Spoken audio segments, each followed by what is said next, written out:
Okay guys, well, I'm gonna go ahead and do like a deep dive of like all of the updates that Real just dropped like 7 minutes ago as of I'm reading this. It's gonna be a little while till y'all see this video, but there's gonna be a reward code for the 14 million achievement, which is really cool. It'll be early next week. I don't know when, probably like Monday or Tuesday. There's gonna be a lot of changes. I think the number one thing is going to be the bug fixes, and by bug fixes I mean like probably lag. They might actually be able to touch on it a little bit. I think the game will always be laggy just because it's such a big game and there's so many players, but yeah, I mean you can't really do much about that. They're fixing region selection, so if I want to get into a Los Angeles server, I can actually get into a Los Angeles server. Let's go.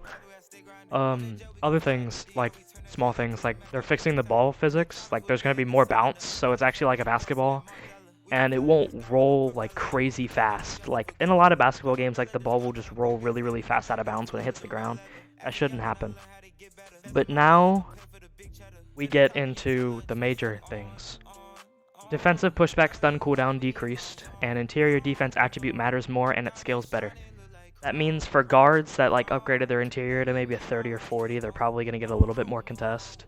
And it feels like maybe Bullhorn gets a nerf, so push steals might be a little bit less overpowered. Blowbys. Increased blowby cooldown time and decreased speed debuff when being pushed during a blowby. So if you get pushed by a smaller guard because their strength is slightly higher than you, you'll be able to recover. Oh, and they're not just going to be able to spam it, which is nice. And then dribbling, decreased step back movement space creation. That basically means, I guess, for like the Nathan Smith step back and how far step backs push you when you have Matador, I guess you'll get the normal speed on Matador, but on every other step back you're not going to have the fast speed. We'll actually have to see it to really be able to tell, but okay. So next is Hopsteps. The movement, like the sideways movement that you travel on Hopsteps is decreased, and the shot selection when doing a Hopstep is increased drastically. So basically, guards that spam Euro steps and Hopstep layups with a low layup stat aren't going to be able to make them anymore, which is very nice. I like that the game's actually going to take a little bit of skill now, which is really nice. And it also looks like they're going to be removing the nerf of the layup. So your wide open layups with a high layup above 65 should still go in, which is really nice. I'm still missing constant layups with a 70. After I hit 80, I upgraded my layup just to be able to make layups, and I still miss them. Shooting. Here's another thing. Shooting attributes, you make more full bar shots, so I don't know if that means you're going to make white full bars, or if it means that your full bars are going to be green more. Full bar shots are easier to make. Shooting attributes matter more, so like, basically, and I'm going to get into the major changes in a second that everybody's going to hate and it's going to change the meta. I think the more your three-pointer is, the higher your three-pointer is, I guess the bigger your green window, it's actually going to scale. Because I haven't really seen a difference, because if I'm shooting on the line with a 70 three-pointer, it feels the same as if I'm shooting on the line with a 90. That's just me though. Now, space created on backward moving shots, forward moving shots, backward off dribble shots, and forward off dribble shots are all decreased, which means people who spam those off dribbles and moving shots, and it gets worse by the way. All these shots, they're going to be slower, you're going to actually have a recovery time to get to them, so they're not going to be impossible to guard. So bigs that have low perimeter are going to have the opportunity to actually have a chance at guarding. Mid-range shooting buff to full bar shots. Nobody really shoots mid-ranges, and after this you might see an influx in people who actually will take mid-ranges, because like I had a 70 three-pointer and a 72 mid-range, and I couldn't green mids, but I could green threes. So that might be what it's addressing, or it just might be that I suck. But that's kind of what it's addressing. Next, and here is where the update gets crazy. Increase meter speed on off dribble shots, increase meter speed on moving shots. So you might think, oh, so it's just going to be like a normal shot. Wrong. Increased 3-point attribute requirement for being able to green off dribble and moving 3-point shots. You needed a 70 3-pointer to be able to green standing threes already, but now you need an 85 3-pointer to green deep. And by deep, I don't exactly know what it means. It's mainly probably just going to be a testing thing. You're just going to see what the range is just by experimenting. But now you need an 80 3-pointer to green off dribbles and an 88 to green deep off dribbles. which means yes, 6'2 guards are still going to be able to do off-dribble threes really consistently. Now, moving shots.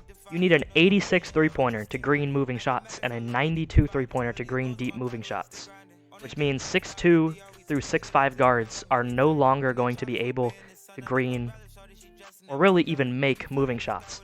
Now this might change if you have Spotlight takeover or Lone Ranger takeover, but this means that all the 6'2 guards that have Matador or takeovers like that aren't going to be able to abuse as easily as they could before. Their speed's not going to really matter if they're not able to get open for those moving shots.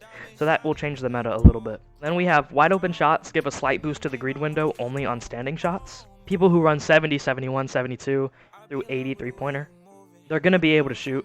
Basically, it's making it so people who don't really want to upgrade their three-pointer super high and just want to shoot a little bit will be able to, and that's going to be really, really important.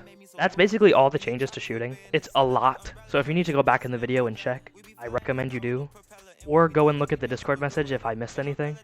But there are a lot of changes, like major meta-changing changes. Next, dunking, and this is one that everybody's going to be really grateful for, including myself. I dunk a lot with this build, but I'm very grateful for these changes. Timing matters much more now, and early releases will be harder to make. That means people who spam white dunks aren't going to be able to just spam dunks every play. Nerfed boost on wide open dunks, meaning, honestly, I don't really like this one. If it's a wide open dunk, 0% contest, I think it should go in if you have a high enough stat, but that's just me. Increased contest percentage on dunks, meaning guards are probably going to be able to contest small forwards on dunks, which I really don't like. But if you get a poster, I don't think it'll matter. And bigs will actually be able to contest small forwards more than 20%. Dunks over 30% contest have a significantly lower chance of going in. So it's basically like the layup nerf. Like if you take a layup 30-40%, it shouldn't go in. Well, that's what's going to happen with dunks. And stamina matters a bit less, and this is what I'm grateful for. I was waiting for this change to happen. Stamina mattering a bit less is extremely important for layups. It's also affected by layups. Stamina for layups and dunks is not going to matter very much. Relentless Finisher should do what it's intended to. And I had a lot of people that were complaining about Relentless Finisher not doing what it was intended to. So that's going to be amazing for people who want to be able to slash a little bit. And that'll help everybody. High stamina builds, like 90+ stamina builds. It's going to feel like you can really use your stamina. Look out for codes, and I don't know when they're going to drop it, but it does say they're going to be updating next week. So unless it gets delayed, the entire meta is going to be changed in this coming week. So if you're not ready for it and you want to grind, I recommend you go ahead and grind, because while these dunks are still here, I'm going to be dunk spamming and being weird and getting my finishing badges. Nobody's going to stop me, because I need to at least have like 5 or 6 before this update, so then I have Relentless Finisher for when it's actually decent, and I already have Silver Contact. And that'll be it for this video. If you guys enjoyed, I'm really bad at commentary videos. I don't really do them often, but I'm going to start trying to do them more often. So if you enjoyed the video, please make sure to like and subscribe. Yeah, hope you guys enjoyed, and I'll see you in the next one. Peace out.